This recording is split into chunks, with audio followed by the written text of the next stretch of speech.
আজ থেকে ঠিক 4 বছর আগের কথা। তখন আমি একটা নতুন শহরে একা থাকতাম। এক বৃষ্টির দিনে কাজ শেষ করে বাড়ি ফেরার পথে রাস্তার মোড়ের মোমোর দোকানটার সামনে গিয়ে দাঁড়িয়েছিলাম। তখন সন্ধে নেমেছে, বাইরে ঝুম বৃষ্টি।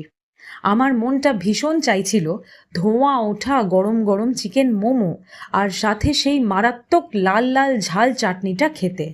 স্টিমার থেকে ধোঁয়া উঠছে দেখে আমি জাস্ট এক কোণে দাঁড়িয়ে তা দেখছিলাম। দোকানদার কাকা হুট করেই আমার দিকে তাকালেন। আমি যেই ওখান থেকে চলে যেতে যাব, কাকা দূর থেকেই হেঁকে বললেন, এই যে বাবু, একটু এদিকে এসো তো। আমি এগিয়ে যেতেই উনি ওনার নিজের জন্য রাখা বাটি থেকে দুটো চিকেন মোমো আর এক মস্ত বাটি ধোঁয়া ওঠা গরম স্যুপ আমার দিকে বাড়িয়ে দিলেন। আমি আমতা আমতা করে কিছু বলতে যাওয়ার আগেই কাকা একটা চওড়া হাসি হেসে বললেন, সন্ধেবেলা অমন একা দাঁড়িয়ে থাকতে নেই, চটপট খেয়ে নাও, ঠান্ডা হয়ে গেলে মোটেও ভালো লাগবে না।